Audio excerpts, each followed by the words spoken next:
गोकर्ण जी बोले परंतु मैंने तो तुम्हारी मुक्ति के लिए गया में पिंडदान किया, फिर भी तुम्हारी मुक्ति नहीं हुई। धुंधुकारी कहता है कि मेरे पाप ही इतने हैं। सवेरा हुआ, लोगों को पता चला, गांव वालों गोकर्ण जी महाराज पधारे हैं, सबके सब लोग इकट्ठा हुए, सबसे चर्चा हुई, ब्राह्मणों को इकट्ठा किया। क्या कारण है कि पिंडदान करने के बाद भी, गया में पिंडदान करने के बाद भी मेरे भाई की मुक्ति नहीं हुई है? सबके सब ब्राह्मण बोले गोकर्ण आप तो स्वयं सूर्य के परम भक्त हैं, आप बड़े तपस्वी हैं, सूर्य देव से ही पूछिए, वही बताएंगे कि क्या उपाय हो सकता है इसकी मुक्ति का। और अपने तपोबल से सूर्य की गति को रोक दिया गोकर्ण ने, और सूर्यदेव से आराधना की कि हे सूर्यदेव बताइए अपने भाई की मुक्ति के लिए मुझे क्या करना चाहिए। श्रीमद् भागवतान मुक्ति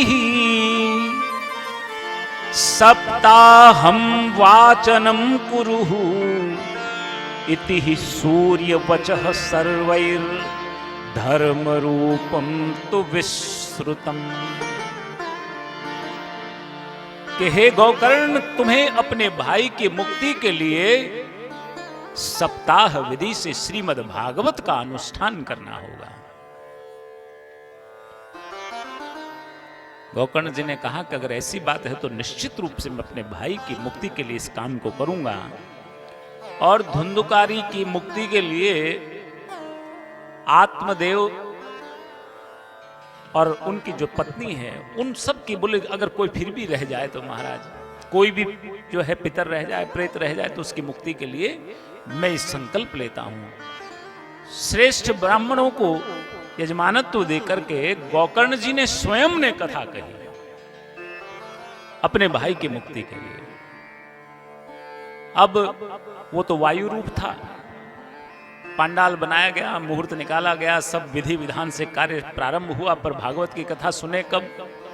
क्योंकि वो वायु रूप हवा कभी उसको प्रेत को उधर ले जाए, कभी इधर ले जाए। तो उसने देखा एक बांस है खोखला जिसमें 7 गांठें हैं, और उस बांस में वो बैठ गया। असल में 7 गांठें जो उस बांस में है, कहते हैं कि रोज कथा पूरी होती है और उस बांस की एक गांठ फट जाती है, खुल जाती है। असल में ये जो गांठें हैं ना, ये हमारे हृदय की गांठें हैं। हृदय की जो ग्रंथियां हैं ना, ये 7 गांठें जब तक नहीं खुलती मुक्ति प्राप्त नहीं होती है। काम, क्रोध, लोभ, मोह, मत्सरता, मद, अविद्या, ये जो 7 गांठें हैं ना महाराज, असल में ये भागवत इन गांठों को खोलने का काम करती है। भागवत का काम है बताना कि आपके भीतर कौन सा दोष है, उस दोष का विस्तार से विस्तृत उदाहरण देकर के भागवत कथा आपको समझाती है। कथाएं कह कह करके आपको समझाती है कि इसे काम कहते हैं, इसे क्रोध कहते हैं, ये लोभ है। और ये भी बताती है कि इन दोषों का क्या नुकसानी है इनके कारण। अब इतना समझाने के बाद भी महाराज लोभ नहीं जाए, मोह नहीं जाए, मत्सरता नहीं जाए, मद नहीं जाए, अविद्या नहीं जाए, तो फिर भागवत भी क्या करे महाराज। विद्यते हृदय ग्रंथिस छिद्यन्ते सर्व संशयः क्षीयन्ते चास्य कर्माणि सप्ताहे श्रवणे कृते। 7 दिन कथा होने लगी महाराज। अब वो प्रेत उस बांस में, खोखले बांस में बैठा हुआ, निराहार, बिना कुछ खाए पिए, वायु का भक्षण करते हुए 7 दिन तक उसने कथा सुनी और अपने पूरे चित्त को उस कथा में लगा दिया महाराज, भाव से कथा सुनी। कहा भी है कि ऐदृढ़ं च हतं ज्ञानम प्रमादेन हतं श्रुतं संदिग्धो हि हतो मंत्रो व्यग्रचित्तो हतो जपः। बोले उस ज्ञान का कोई लाभ नहीं है जो दृढ़ता नहीं प्राप्त करे। आपको कोई ज्ञान प्राप्त हुआ है, आपको कोई जानकारी हुई है, लेकिन कोई दूसरा व्यक्ति आकर के कहे नहीं आप सही नहीं है, ऐसा नहीं, ऐसा होता है, तो वो कहे अच्छा ऐसा होता है तो फिर आप सही हो। ये ज्ञान नहीं है, ये ज्ञान बेकार है, व्यर्थ है। ज्ञान वो होना चाहिए कि जो मुझे अनुभव हुआ है, जो मैंने देखा है, उसको मैं दृढ़ता के साथ मानता हूं और स्वीकार करता हूं। भाई मैंने किसी व्यक्ति को जाते हुए देखा, कहां वो अभी गया है, और मैं कहूंगा हाँ गया है, और कोई आकर के कह दे कि महाराज नहीं आपका भ्रम होगा, कोई और व्यक्ति जा रहा होगा, वो नहीं होगा, आपको भूल हुई होगी, या आपकी आंखों में कुछ गड़बड़ी है, तो मैं सोचने लग जाऊं कहीं सच्ची में मेरी आंखों में गड़बड़ तो नहीं है, कहीं ऐसा तो नहीं कि व्यक्ति कोई और था, मैं किसी और को समझ रहा हूं।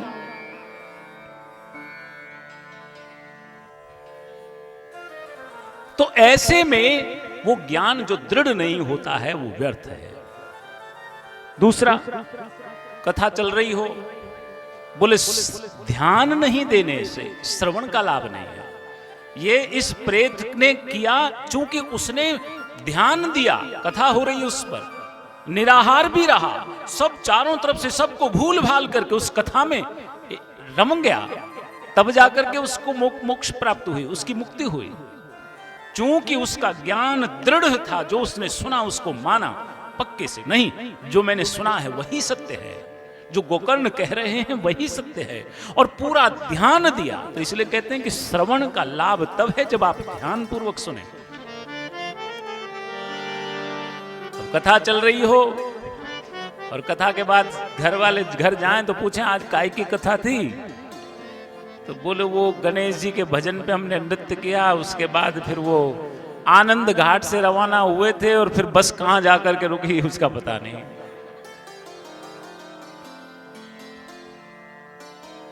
लेकिन ध्यान देंगे तो पूरी कथा पता चलेगी कि हम वृंदावन से चले थे और आनंद घाट पहुंचे, उधर से कथावाचक वहां से बद्रीनाथ जी से पधारे थे, वो भी आनंद घाट आकर के रुके और वहीं ये कथा चल रही है।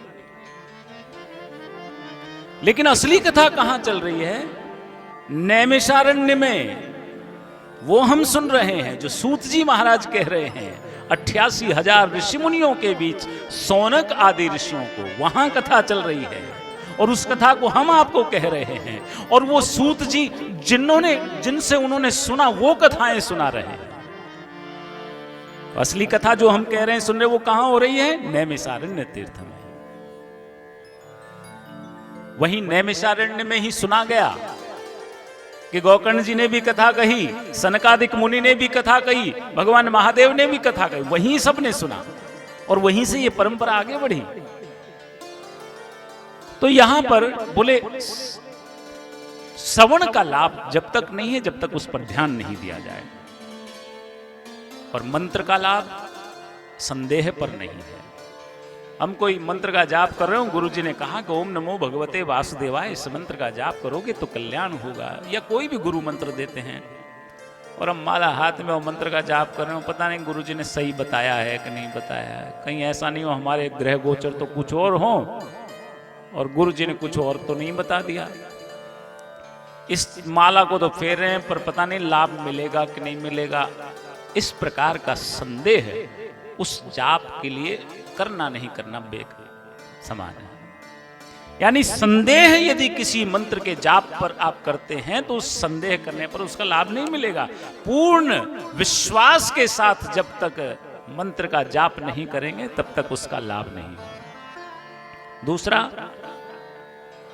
जप का लाभ तब तक नहीं है जब तक आपका मन, आपका चित्त यहां वहां भटकता रहे।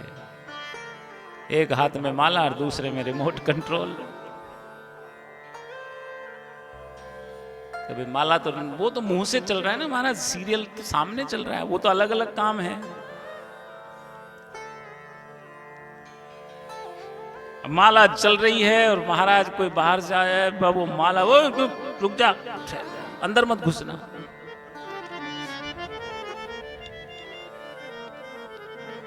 तो चित्त भटकने से जप का लाभ नहीं मिलता है। लेकिन यहां जो धुंधुकारी है उसने बड़े भाव से मन को एकाग्र करके अपने उस श्रवण को जो है, और संदेह नहीं, तब ही उसकी मुक्ति हुई। 7 दिन बाद तो महाराज भगवान के पार्षद विमान लेकर के आए और धुंधुकारी को बिठा लिया। गोकर्ण जी ने पार्षदों को रोका, ठहरो, ये अकेला ही क्यों?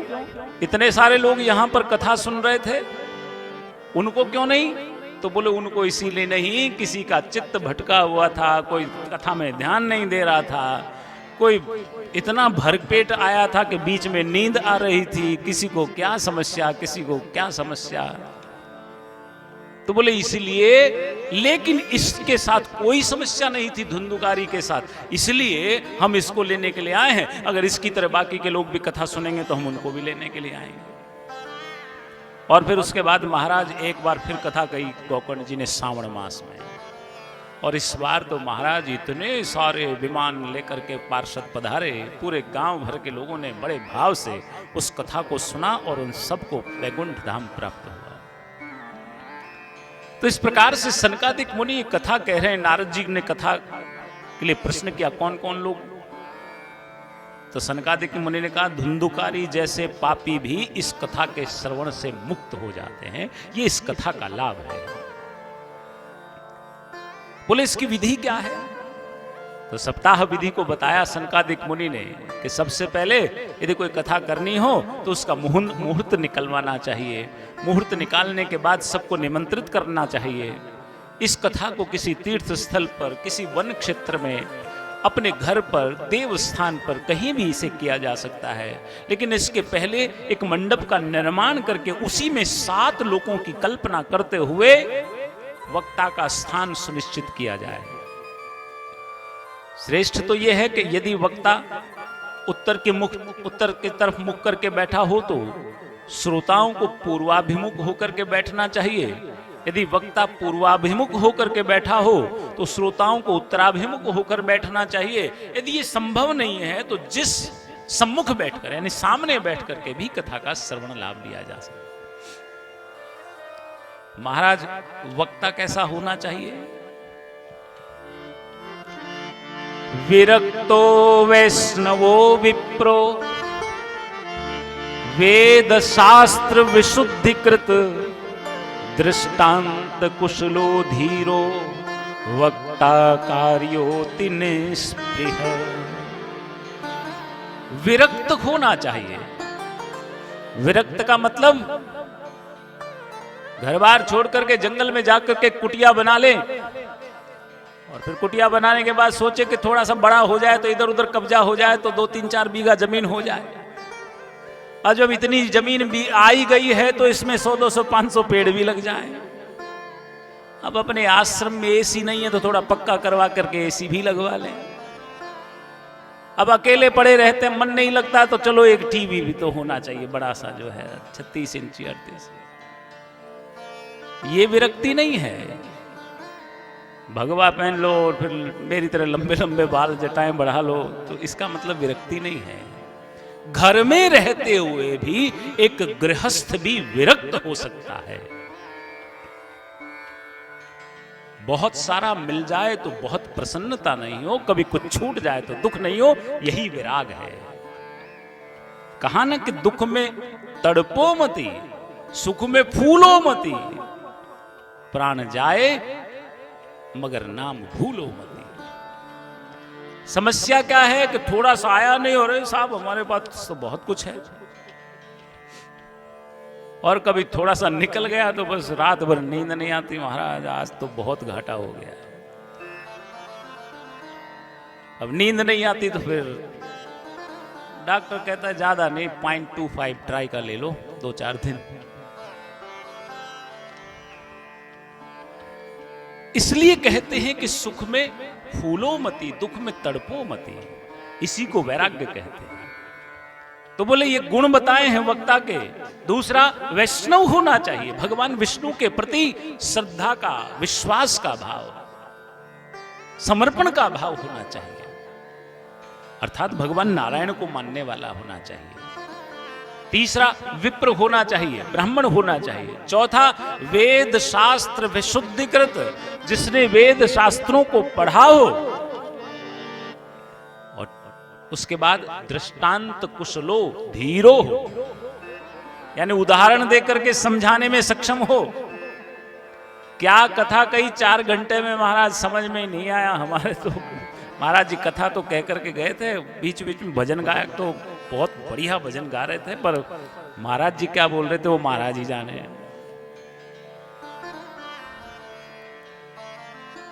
हो जाती है ना भाई, कहने का मतलब महाराज जी बहुत अच्छी कथा कह रहे हैं, खूब श्लोक बोल रहे हैं, पर सब ऊपर से जा रहा हो तो उस कथा को समझने का जब हम सामर्थ्य ही नहीं हो, समझ ही नहीं पाए, तो फिर उस कथा का लाभ क्या।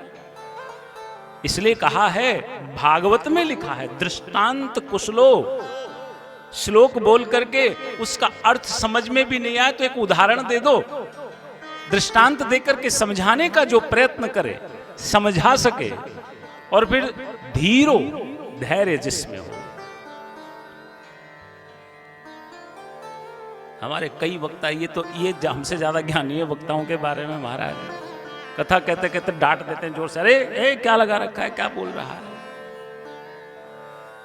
कोई बीच में थोड़ा सा बोलने लग जाए तो आग बबूला हो जाए कथा। ऐसा नहीं होना चाहिए, वक्ता को धैर्य रखना चाहिए। फिर उसके बाद कहा है कि वक्ता कार्योत निष्प्रिय, स्पृहा भाव से कथा नहीं हो।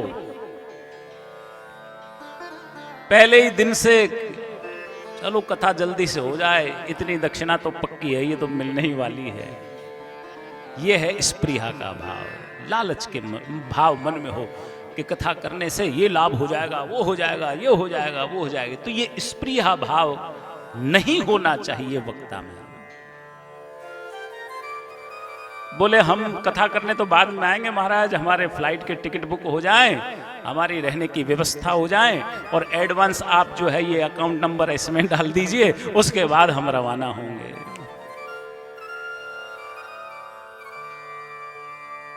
ऐसा नहीं होना चाहिए। तो ऐसे में ये 7 गुण बताए कि बोले, लेकिन बोले श्रोता कैसा होना चाहिए, बोले वक्ता तो बता दिया, तो बोले वक्ता के 5 गुण यहां पर बताए, पर बोले श्रोता का भी तो बता दीजिए कि श्रोता कैसा हो। श्रोता सुमति सुशील सुचि, हरि चरणन को दास, करहि कृपा गुरु सब विधि, हृदय करे प्रभु बास। श्रेष्ठ बुद्धि से युक्त हो, यानी सुमति, अच्छी बुद्धि, सकारात्मक बुद्धि। ये नहीं कि कोई उपदेश कर रहा हो तो उपदेश में 10 तरह के दोष ढूंढने का प्रयास करे कि ऐसा नहीं बोला, उन्होंने ऐसा कहा था, ऐसा नहीं, ये गलत है, ये नहीं होना चाहिए, ये थोड़ा सा माइक की आवाज ज्यादा हो रही है, ये कम हो रहा है, शोर शराबा ज्यादा है, सुनाई नहीं दे रहा था, दुनिया भर के दोष ढूंढते रहो। ऐसा श्रोता नहीं होना चाहिए। सुमति, शांत भाव से सकारात्मक बुद्धि और विचार के साथ श्रवण करने वाला होना चाहिए। दूसरा, सुशील, छोटी छोटी चीज पर नाराजगी नहीं हो, बड़े भाव के साथ कथा का श्रवण करे। पवित्र, शुचि, पवित्रता के साथ कथा का श्रवण करना। और सबसे बड़ी आवश्यकता क्या है कि हरि चरणन को दास, भगवान का भक्त होना चाहिए। ऐसा श्रोता ही यदि कथा का श्रवण करता है तो गुरु सब प्रकार से प्रयास करके अज्ञान के अंधकार को हटाकर ज्ञान का प्रकाश स्थापित करने का प्रयास करते हैं। एक बार एक मूर्तिकार ने, एक शिल्पी ने 2 मूर्तियां बनाई महाराज, दोनों एक ही धातु की, दोनों बराबर बराबर, वजन भी बिल्कुल एक जैसा, एक ही धातु की बिल्कुल एक जैसी प्रतिमूर्ति, दोनों की दोनों जैसे एक दूसरे की नकल हो, और बना करके रख दिया महाराज शिल्पी ने दीर्घा में, और उसके नीचे लिख दिया कि इनमें से एक मूर्ति 200 रुपए की है और इसमें एक मूर्ति 2 लाख की है, अब परीक्षा करके आप ले जाओ। अब लोग आते उठाते, दोनों में तोलते, कई लोग तो भाई वजन भी उतना ही है, धातु भी वही है, दोनों बिल्कुल एक जैसी है, कोई बिल्कुल कोई बदलाव नहीं। कारण क्या है? सब लोग कहते महाराज हमें तो सब फर्क समझ नहीं आ रहा कि मूर्ति में क्या अंतर है। एक संत महात्मा आए पधारे, उन्होंने जब ये लिखा हुआ देखा, बोले महाराज हम इसकी परीक्षा करके देखना चाहते हैं मूर्ति की। बोले बिल्कुल कीजिए, और बताइए कौन सी 2 लाख की और कौन सी 200 की है। बोले थोड़ा सा हमको सूत चाहिए। अब सूत लिया, सूत को बटा और उसके कान में दिया महाराज मूर्ति के। तो कान में दिया तो वो सूत इधर डाला और इधर निकल गया। बोले ये मूर्ति 200 रुपए की है। और दूसरी को देखा महाराज, वो सूत डाला तो सूत जितना डालते गए अंदर ही जाता रहा महाराज, दूसरे कान से नहीं निकला। इसका अर्थ है कि श्रोता ऐसा होना चाहिए कि इधर से डाले इधर नहीं निकाल दे, सुने और सुनने के बाद आत्मसात करे, अपने भीतर उतारे, और भीतर उतारेंगे तो अपने आप ही उसको स्वभाव में भी लेकर के आएंगे। तो इसलिए बोले श्रोता ऐसा होना चाहिए जो श्रवण करने के बाद उस उपदेश को आत्मसात करे, अपने भीतर उतारे, और भीतर उतारेंगे तो अपने आप ही हमारे स्वभाव में भी, हमारे जीवन में भी बदलाव होगा। तो इस प्रकार से श्रोता और वक्ता के गुण कहे। सुखदेव मुनि जी, अनेक ऋषि मुनि वहां पर पधारे हुए हैं महाराज, और तब भगवान का प्राकट्य हुआ। बड़ा सुंदर कीर्तन वहां पर किया गया और भगवान से सबने प्रार्थना की।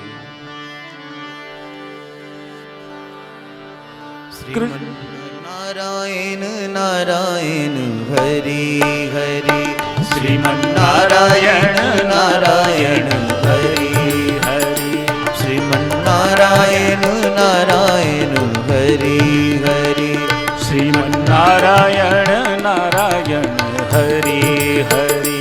तेरी महिमा जग से न्यारी न्यारी हरि हरि, तेरी महिमा जग से न्यारी न्यारी हरि हरि, श्रीमन्नारायण नारायण हरि हरि, श्रीमन्नारायण नारायण हरि हरि। हरि बोल। ओम नमो नारायण, ओम नमो नारायण, हरि ओम नमो नारायण, हरि ओम नमो नारायण, श्रीमन्नारायण नारायण हरि हरि, श्रीमन्नारायण नारायण हरि हरि। ओ तेरी मूरत सबसे न्यारी न्यारी हरि हरि, तेरी मूरत सबसे न्यारी न्यारी हरि हरि, श्रीमन्नारायण नारायण हरि हरि, श्रीमन्नारायण नारायण हरि हरि।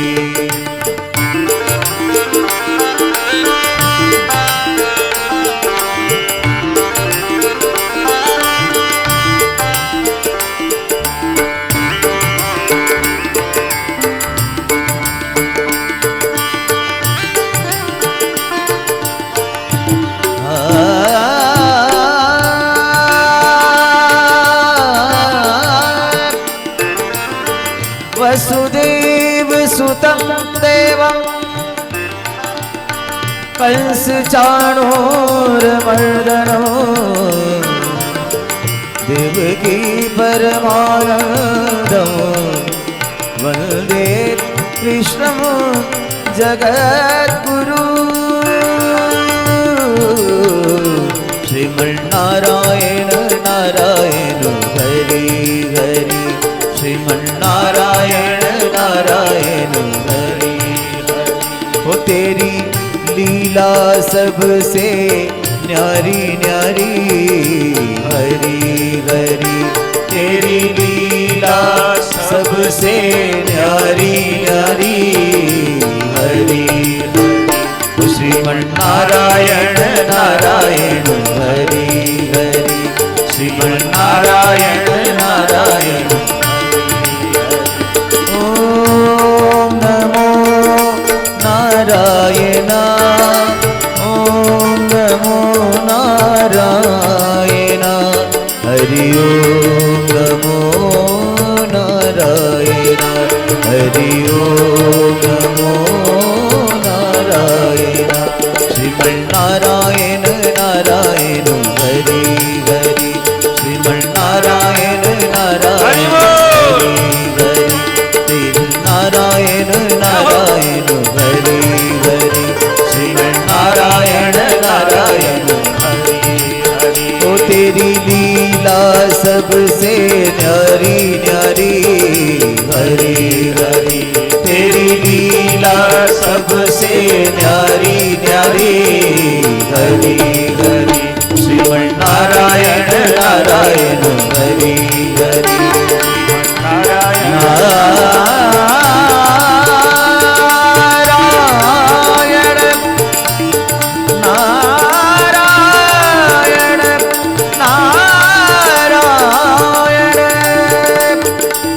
शान्ताकारं भुजगशयनं पद्मनाभं सुरेशं विश्वाधारं गगनसदृशं मेघवर्णं सुभागं श्रीमन्नारायण नारायण हरि हरि श्रीमन्नारायण नारायण हरि हरि श्रीमन्नारायण नारायण हरि हरि श्रीमन्नारायण नारायण हरि हरि भक्ति सुताभ्यां सह रक्षिता सा शास्त्रे स्वकीयेऽपि तदा सुखेन अतो हरिर्भागवतस्य सेवनां चित्तं समायाति हि वैष्णवानाम् कृष्ण प्रियं सकल कल्मषनाशनं चह मुक्तेकमे हेतु भक्ति विलासकारी। ज्ञान भक्ति और वैराग्य को श्रीमद् भागवत शास्त्र में सुखदेव मुनि ने समाहित कर दिया महाराज। और भगवान का जब वहां प्राकट्य हुआ, क्योंकि ऐसा भगवान के साथ जो आए थे ना महाराज, पार्षद पधारे थे, भक्त प्रहलाद, उद्धव, नारद, अर्जुन आदि। और ये जो कीर्तन हुआ ना महाराज, जो भी हुआ था, इस कीर्तन में आप और हम लोग ही नहीं गा रहे थे, भक्त प्रहलाद इसमें करताल बजा रहे थे, उद्धव जी झांझ बजा रहे थे, नारद जी बीना पर तान छेड़ रहे थे, और आप लोगों के साथ उस तान को फिर तान मिला रहे थे महाराज। अर्जुन हमारे साथ राग अलाप अलाप करके गा रहे थे। स्वयं देवराज इंद्र मृदंग पर थाप दे रहे थे इस कीर्तन में, तो सनकादिक मुनि जय घोष कर रहे थे बीच बीच में, और सुखदेव मुनि सरस अंग भंगी भाव करके भाव प्रकट कर रहे थे। और इन सब के बीच अभी देखा नहीं था आपने, उधर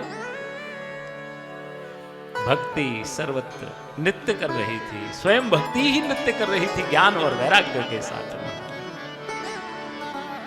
तो ऐसे कीर्तन में भगवान को अपने बीच पाकर के सबने कहा कि प्रभु आप हमें एक वरदान दीजिए। भगवान ने कहा मांगो, बताओ क्या चाहिए। बोले जब जब भी आपका कहीं कीर्तन हो, आपकी कथा हो ना, तो आप हमेशा पधारें, ये हमें वरदान दीजिए। भगवान ने कहा तथास्तु, ऐसा ही होगा।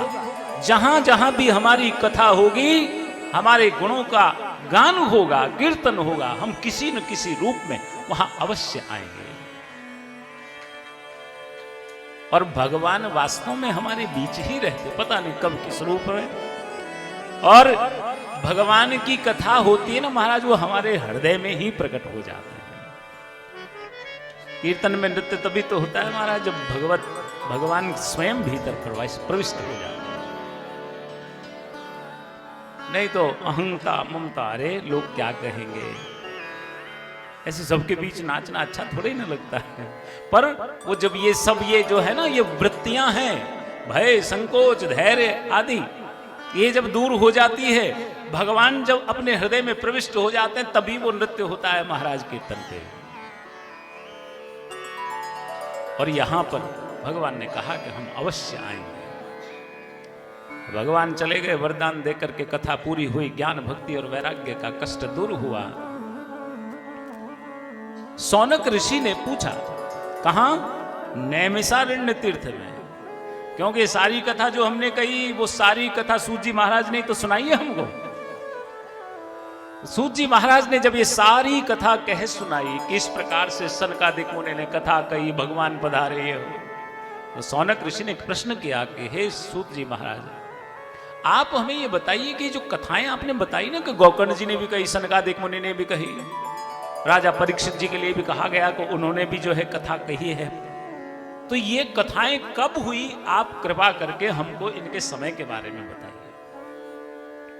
तो सूत जी महाराज कहते हैं कि जब द्वापर में भगवान श्री कृष्ण का अवतार हुआ और जब भगवान श्री कृष्ण लीलाओं को समेट कर इस धराधाम से विदा लेकर के जब यहां से प्रस्थान कर गए, तो भगवान के जाने के बाद जब कलयुग का आगमन हुआ, तो कलयुग के आने के लगभग 30 वर्ष बाद भाद्रपद शुक्ल पक्ष की नवमी तिथि को शुकदेव मुनि ने परीक्षित को इस कथा को कहना प्रारंभ किया। और बोले, जब शुकदेव मुनि ने इस कथा को कहा था परीक्षित को, उसके लगभग 200 वर्ष बाद गोकर्ण ने अपने भाई धुंधुकारी की मुक्ति के लिए इस कथा को कहा। और बोले उसके भी 30 वर्ष बाद कार्तिक शुक्ल पक्ष की नवमी तिथि को सनकादिक मुनि ने आनंद घाट पर ज्ञान भक्ति और वैराग्य के कष्ट को दूर करने के लिए इस कथा को नारद आदि अनेक ऋषि मुनियों के बीच कहा। तो इस प्रकार से इस कथा के महत्व को सूत जी महाराज ने इन ऋषि मुनियों के बीच कहा। और तब सूत जी महाराज कहते हैं कि हे ऋषियों, व्यास जी महाराज ने जिस कथा की रचना की है उस कथा का मैं शुभारंभ करता हूं। और प्रारंभ किया, जन्माद्यस्य यतुन्वयादितरतः चार्थेष्वभिज्ञः स्वराट् तेने ब्रह्महृदाय आदिकवये मुह्यन्ति यत् सूरयः तेजो वारि मृदां यथा विनिमयो यत्र त्रिसर्गो मृषः धाम्ना स्वेन सदा निरस्तकुहकं सत्यं परं धीमहि। व्यास जी महाराज ने जब कथा का प्रारंभ किया तो मंगलाचरण में केवल सत्य का वंदन किया, सत्यम परम धीमहि। क्यों? किसी भी देवता का नाम नहीं लिया आपने, क्या कारण है? लोगों ने पूछा। ना आपने हनुमान जी को याद किया, ना राघवेंद्र सरकार को, ना गोविंद की बात की, ना माता भगवती को प्रणाम किया, किसी भी देवता को आपने प्रणाम नहीं किया, केवल सत्यम परम धीमहि कह करके मंगलाचरण। व्यास जी महाराज कहते हैं कि वो इसलिए क्योंकि ये जो सत्य है ये स्वयं नारायण स्वरूप है। भाई कहा है ना सच्चिदानंद,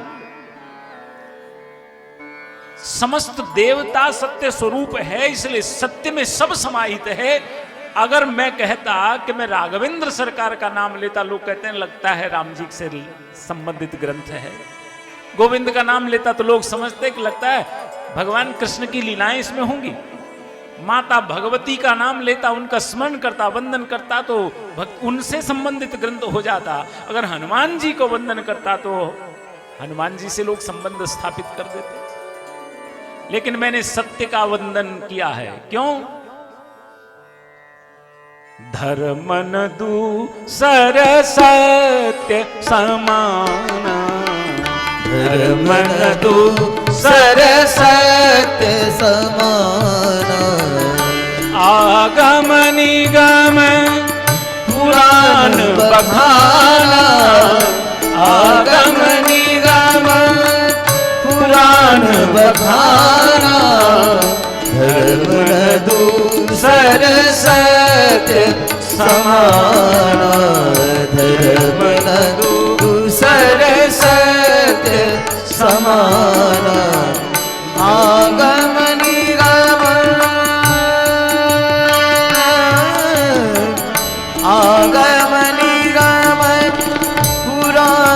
बखाना आगम निगम पुराण बखाना धर्म न दूसर सत्य समाना धर्म न दूसर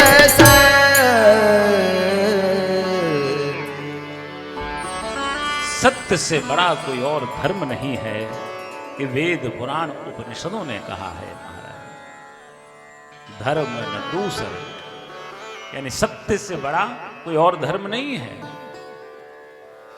अब आप देखिए सत्य की कितनी प्रशंसा की है ग्रंथों में, कितनी महिमा कही है सत्य की। उसके बाद ही सबसे पहले किसी को छोड़ते हैं तो वो यही है सत्य। सत्य को छोड़ा नहीं और भगवान से दूर हुए नहीं। थोड़ा सा मुश्किल है महाराज सत्य को हमेशा धारण करना। कभी कभी तो लोग महाराज छोटी छोटी बात के लिए झूठ बोल जाते हैं, अपने बस की बात हो नहीं, मना भी नहीं कर पाते। मना करना जो सीख गया वो उसके लिए सत्य मुश्किल नहीं है, क्योंकि हम कई बार मात्र संकोचवश व्यवहारवश मना ही नहीं कर पाते हैं। और सीधे मना कर दो, नहीं साहब हमारे बस की बात नहीं है, हम नहीं कर सकते, हम समय नहीं देंगे, हम नहीं आ पाएंगे, हम नहीं कर पाएंगे, बस इतना मना करना। फिर देखिए झूठ से कितना बच जाते हैं आप, पर वही तो नहीं हो पाता है। मना करना बहुत मुश्किल है। जो मना करना सीख गया उसके लिए सत्य बोलना मुश्किल नहीं है। तो यहां पर कहा सत्य का वंदन किया। सौनक आदि ऋषियों ने प्रश्न किए महाराज सूत जी महाराज से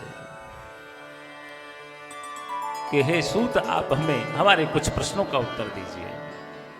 सूत जानासि भद्रम ते भगवान सात्वतां पतिः देवक्यां वसुदेवस्य जातो यस्य चिकीर्षयः। प्रश्न किया कि एक साथ कई प्रश्न कर दिए सौनक ऋषि ने कि हे सूत जी महाराज सबसे पहले हमें ये बताइए कि मानव के कल्याण का मार्ग क्या है, मुक्ति कैसे प्राप्त हो। सबसे पहला प्रश्न किया। दूसरा प्रश्न किया कि किसकी पूजा करनी चाहिए, क्या एक की पूजा करने से, एक की उपासना करने से सबकी पूजा हो सकती है। तो यहां पर फिर तीसरा प्रश्न कर दिया। आपने कहा कि भगवान जो है वेदों में कहा है कि वेदों में भगवान को अजन्मा कहा है। अब एक तरफ तो वेद कहते हैं भगवान अजन्मा, और दूसरी तरफ भगवान जन्म भी लेते हैं, अवतार भी लेते हैं। तो यह अवतार का कारण क्या है, कितने अवतार होते हैं, और फिर अगर चूंकि कलयुग में लोगों के पास समय होगा नहीं तो थोड़े समय में ऐसा कौन सा उपाय है जिससे मुक्ति प्राप्त हो जाए। तो यहां पर सूत जी महाराज ने इनके प्रश्नों का उत्तर दिया कि बोले बहुत थोड़े समय में अगर कल्याण चाहते हो तो मुक्ति चाहते हो तो श्रीमद् भागवत शास्त्र की कथा है, क्योंकि कथा भगवत स्वरूप का अनुभव कराने वाली है। वेदों का सार इसे कहा है। आध्यात्मिक तत्वों को प्रकाशित करने में यदि कोई श्रेष्ठ ग्रंथ है तो श्रीमद् भागवत शास्त्र है। और बोले पहली बात जो आपने पूछी थी कि भाई मानव के कल्याण का मार्ग क्या है, तो बोले मानव के कल्याण का सबसे सहज और सरल उपाय है भगवत नाम का संकीर्तन करना। कली संतर्पणोपनिषद में कहा है कि हरे राम राम राम हरे हरे, हरे कृष्ण कृष्ण कृष्ण हरे हरे। इस प्रकार से नाम कीर्तन जो करता है उसका कल्याण निश्चित है। यानी सबसे सरल उपाय क्या, भगवान के नाम का जाप करो, भगवान के नाम का कीर्तन करो। फिर पूछा था किसकी पूजा करें, तो सूत जी महाराज कहते हैं जिसमें आपका मन रमता हो उसी की पूजा करो। बोले क्या एक की पूजा करने में सबकी पूजा हो जाएगी, बोले बिल्कुल हो जाएगी, पर जिसमें भी आपका मन लगे उसकी एकनिष्ठ भाव से पूजा करो। यानी भाव ऐसा होना चाहिए कि ऐसा नहीं कि महाराज गोविंद देव जी तो काम नहीं कर पा रहे हैं, चलो गणेश जी को पकड़ते हैं। गणेश जी की तो पार नहीं पड़ रही महाराज, चलो रामचंद्र जी के चलते हैं चांदपुर में, वो पुराने वाले हैं, वहां कुछ हो जाए। अब पुराने से भी थक हार गए महाराज, वहां भी कुछ नहीं हो पा रहा, चलो अभी नए नए पूज रहे हैं खोल के हनुमान जी, वो हनुमान जी शायद काम कर जाए। ऐसे रोज रोज बदलना नहीं चाहिए भाई, एक बार जिसको पकड़ लो ना महाराज, फिर जब तक वो आपको नहीं पकड़े तब तक उसको छोड़ो मत। तो यहां पर सूत जी महाराज कहते हैं कि किसी की भी पूजा करो, आपका जिसमें मन रमता हो उसकी पूजा करो, अपने आप सबकी पूजा हो जाएगी, लेकिन किसी का विरोध मत करो। महाराज मैं तो केवल हनुमान जी का भगत हूं, हमको क्या लेना देना इस कन्हैया वनैया से, क्या होगा कन्हैया अपने घर में वृंदावन का, हम कोई संबंध नहीं लगे, ऐसा नहीं। अगर आप हनुमान जी के भक्त हैं, अगर आप राधा गोविंद के भक्त हैं, आप राम जी के भक्त हैं, जिस किसी के भी भक्त हैं, आप राघवेंद्र सरकार के भक्त हैं और किसी दिन माता जी के मंदिर में जाने की आवश्यकता पड़ जाए तो माता जी के चरणों में प्रणाम करो और कहो कि हे माते, मैं राम जी सरकार का, मैं राघवेंद्र सरकार का भक्त हूं, उनका ही इष्ट है मेरे मन में, हे माते मुझ पर ऐसी कृपा करो कि श्री राघवेंद्र सरकार के चरणों में मेरा प्रेम और दृढ़ हो जाए और बढ़ जाए। सबके यहां जाइए, किसी के प्रति द्वेष का भाव नहीं होना चाहिए। हमारे तो गुरुजी ने ये कहा है कि साहब किसी को मत, और किसी को तो बस जाना भी नहीं, सुनना भी नहीं, बोलना भी नहीं। और फिर कहा कि वेदों में जिसे अजन्मा कहा गया है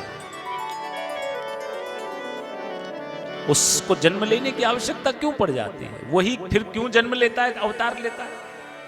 तो यहां सूत जी महाराज कहते हैं कि जिस वेद ने उनको अजन्मा कहा वही वेद कहता है कि स्वच्छंद गति ईश्वर, ईश्वर की गति स्वच्छंद है, वो चाहे तो अपने बनाए हुए नियम को बदल भी सकता है। वो अजन्मा होने के बाद भी यदि उसको आवश्यकता प्रतीत होती है तो वो जन्म भी ले सकता है, अवतार भी ले सकता है। उसे हमसे पूछने के लिए थोड़ी आना पड़ेगा कि भाई जो इनको पैदा किया है उनसे पूछ लिया जाए कि जन्म लिया है कि जाए कि नहीं लिया जाए, अवतार ले कि नहीं, वो थोड़ी ना पूछेंगे हमसे।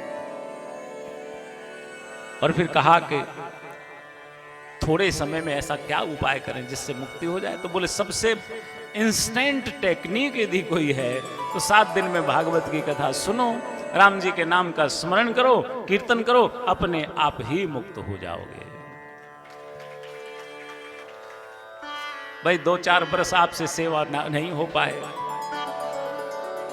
तीर्थों का जो है सेवन नहीं कर पाओ, तो बोले राम जी का नाम ही पर्याप्त है।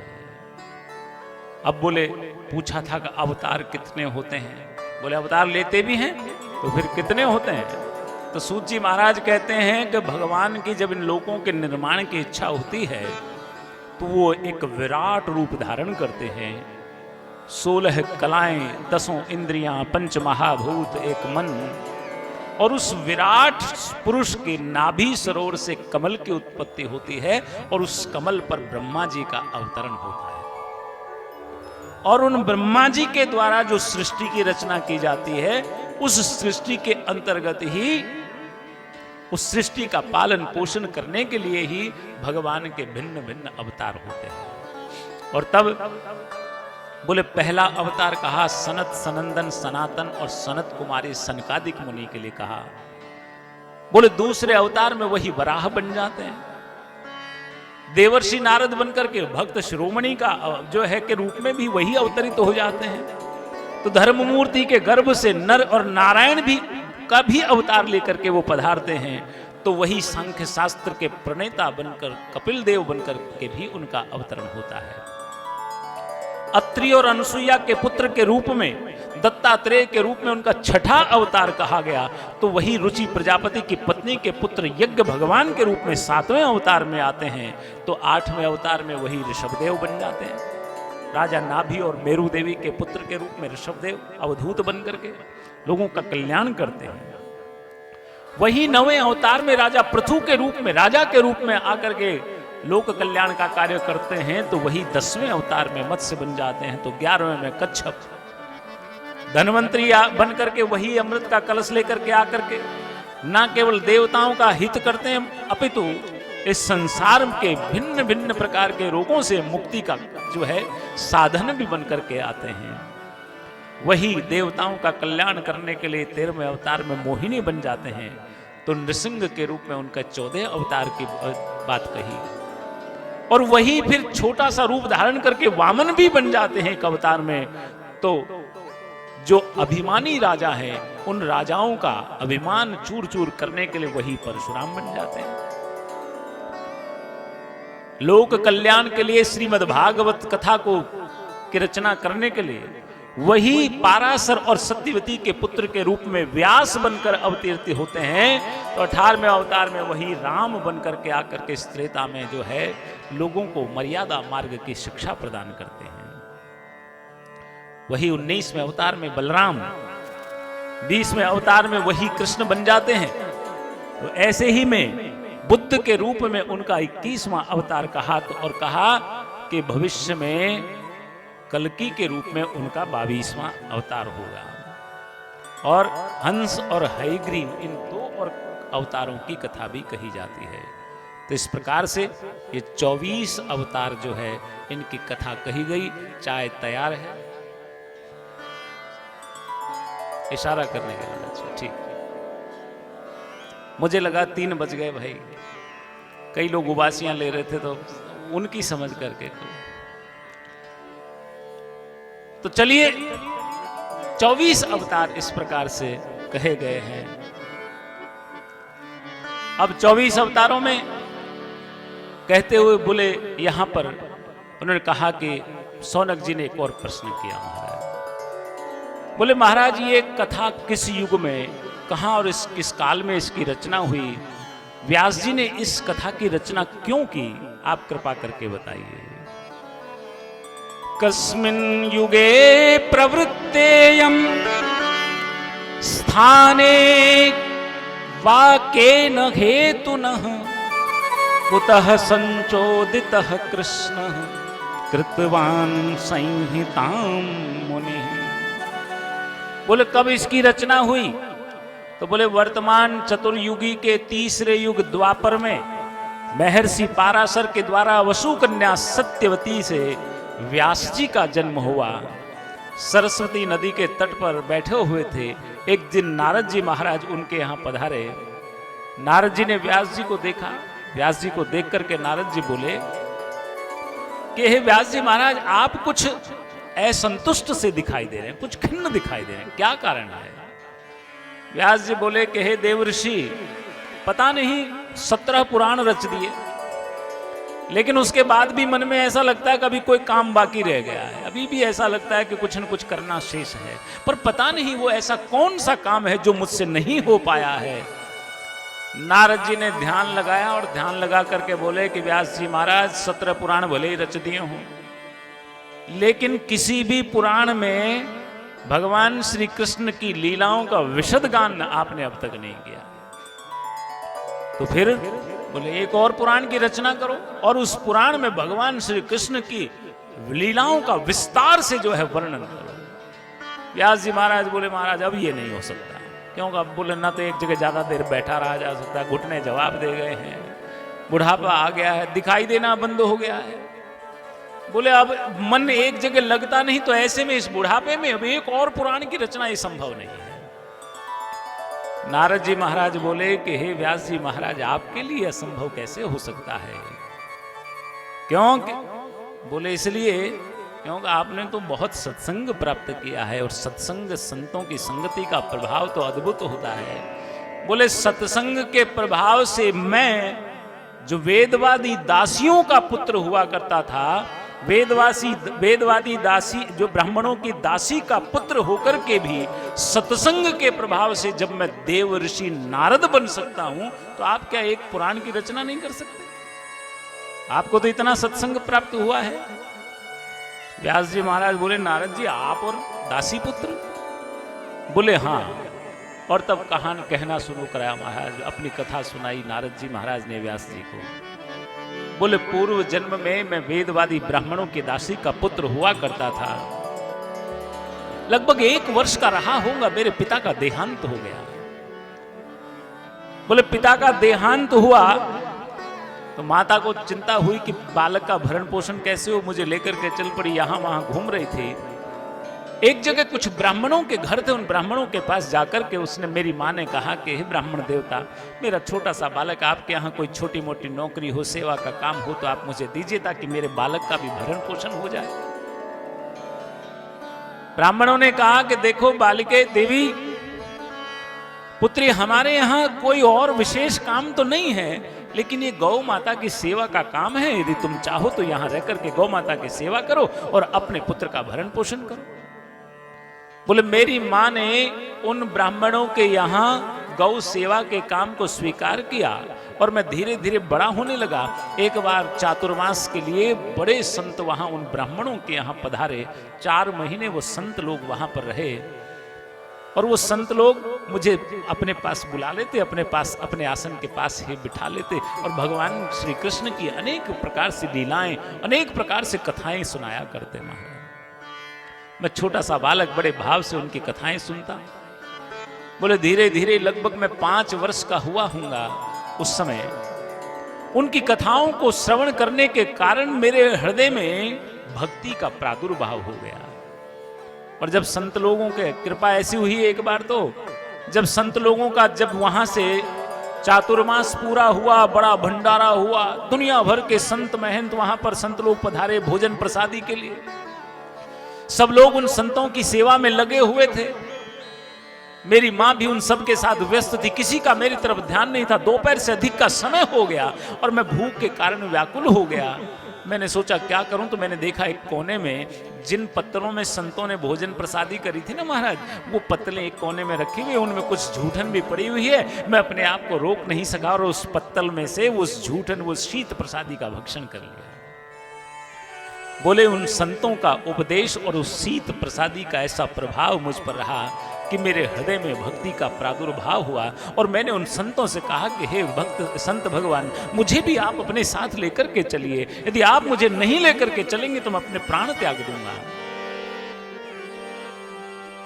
अब जब संत भगवान ने देखा कि मां की तरफ, तो मां ने कहा कि हे संत भगवान, मेरी बुढ़ापे की लाकड़ी जीवन का आधार यही बालक है, यदि आप इसे ले गए तो मैं प्राण त्याग दूंगी। अब मां कहती है कि बालक चला जाएगा तो मैं प्राण त्याग दूंगी, और बालक कहता मैं प्राण त्याग दूंगी, और मां कहती है कि अगर आप इसे ले गए तो मैं जीवन छोड़ दूंगी। और तब संत भगवान ने देखा कि बालक को उपदेश की आवश्यकता है, और इसीलिए संत भगवान ने कहा देख बेटा, अभी समय नहीं आया है भगवत भक्ति करने का, तुम थोड़े समय अपनी माता के पास रहो और माता के साथ उनकी सेवा करो। बोले एक दिन तुम्हें अवश्य ही न केवल सत्संग के प्रभाव से तपस्या करने को मिलेगी, अपितु तो भगवान का भी सानिध्य तुम्हें प्राप्त होगा। और इसीलिए बोले मैं मां के साथ रहने लगा। बोले एक दिन तो ऐसी स्थिति हो गई महाराज, मेरे मन में उत्कट वैराग्य उत्पन्न हो गया और मैं सोचने लगा पता नहीं कब ये मेरी मां मरेगी और कब मैं वन में जाकर के भगवान की तपस्या करूंगा। बोले मेरा इतना विचार करना था, उसी समय मेरी मां गौ का दूध दूहने के लिए गौशाला में गई थी और सर्प ने उसे काट लिया। मेरी मां की मृत्यु हो गई और मैं तो सब कुछ भूल कर मां का अंतिम संस्कार वहां लोगों के द्वारा किया गया और मैं वन में जाकर के भगवान की आराधना करने लगा। और भगवान की आराधना करते करते ही भगवान ने मेरे हृदय में अपने दर्शन कराए महाराज। पल भर के लिए भगवान के दर्शन हुए, मैं आनंद में भाव विभोर हो उठा, लेकिन पल भर बाद ही भगवान अदृश्य हो गए महाराज। और जब अदृश्य हो गए तो मैं विकल होकर नेत्र खोलकर यहां वहां देखने लगा कि कहां गए प्रभु। और तब आकाशवाणी हुई कि हे पुत्र, चिंता मत करो, एक दिन तुम हमारा सानिध्य प्राप्त करोगे। और प्रलय के उपरांत श्वास मार्ग से मैं ब्रह्मा जी के हृदय में अवस्थित हो गया। और जब उन्होंने मरीचि आदि ऋषियों की उत्पत्ति की तो उनके साथ मेरा भी प्राकट्य हुआ, जन्म हुआ, और आज मैं देवर्षि नारद के रूप में जाना जाता हूं। तो ये बोले सत्संग का प्रभाव है। तो बोले जब मैं दासी पुत्र होने के बाद नारद देव ऋषि बन सकता हूं, इसलिए संतों की जो है संगति बहुत ही लाभदायक।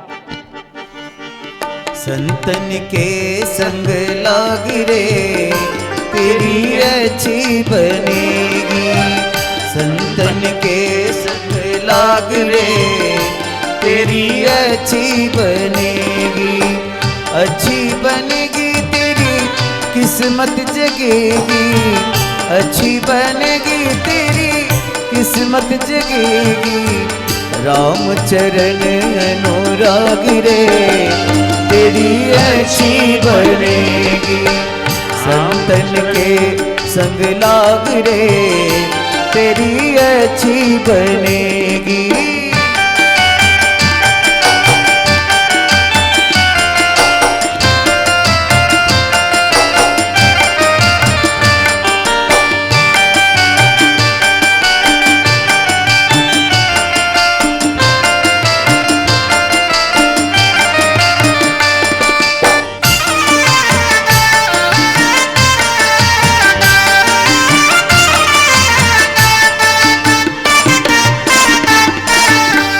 ध्रुव जी की बन गई, प्रहलाद जी की बन गई, ध्रुव जी की बन गई, ध्रुव जी की बन गई, प्रहलाद जी की बन गई, ध्रुव जी की बन गई, प्रहलाद जी की बन गई। ओ हरि सुमिरन में लाग रे तेरी अच्छी बनेगी, हरि सुमिरन में लाग रे तेरी अच्छी बनेगी, संतन के संग लाग रे तेरी अच्छी बनेगी।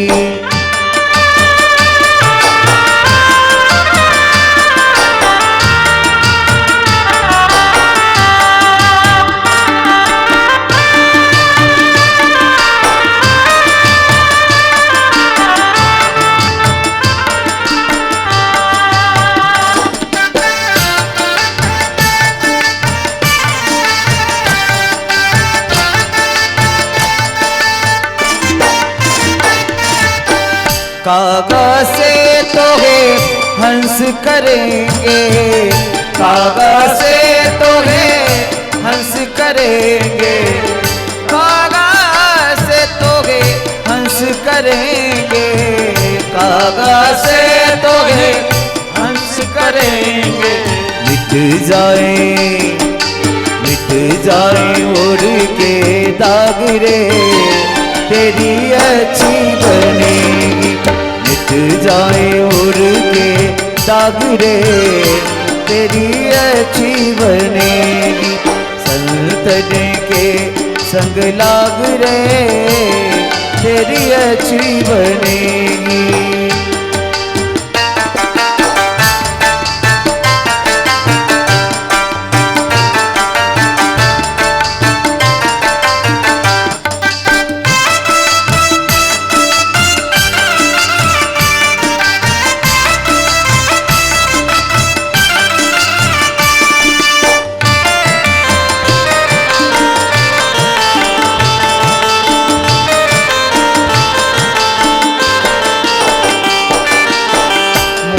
निशा में बहुत दिन सोए, मोहन शाह में दिन सोए, मोहन शाह में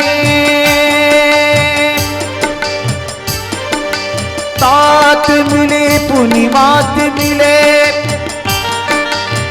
सुत व्रात मिले युवती सुखदाई, राज मिले गजबाज मिले, सब साज मिले मन वांछित पाई, लोक मिले परलोक मिले, विधि लोक मिले बैकुंठ उजाई, सुंदर और मिले सब ही सुख, संत समागम दुर्लभ भाई, संत समागम दुर्लभ भाई।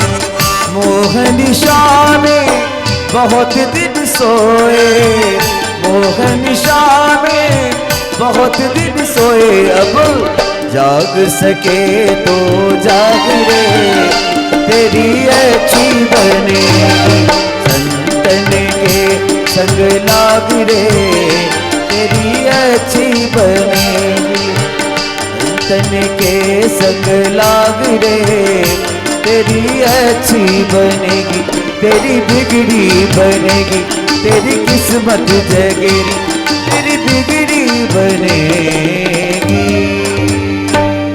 बोले वृंदावन बिहारी लाल की जय। जय श्री राधे, जय जय श्री राधे, जय जय श्री। 10 मिनट का विराम होगा, 10 मिनट बाद फिर से कथा प्रारंभ करेंगे और उस कथा में माता कुंती और भगवान श्री कृष्ण का प्रसंग होगा। उसके साथ ही भीष्म पितामह की कथा और प्रयास करेंगे कि विदुर जी महाराज तक भी ले चलें विदुरानी जी के प्रसंग को। जय श्री राधे। 10 मिनट बाद कथा वापस प्रारंभ।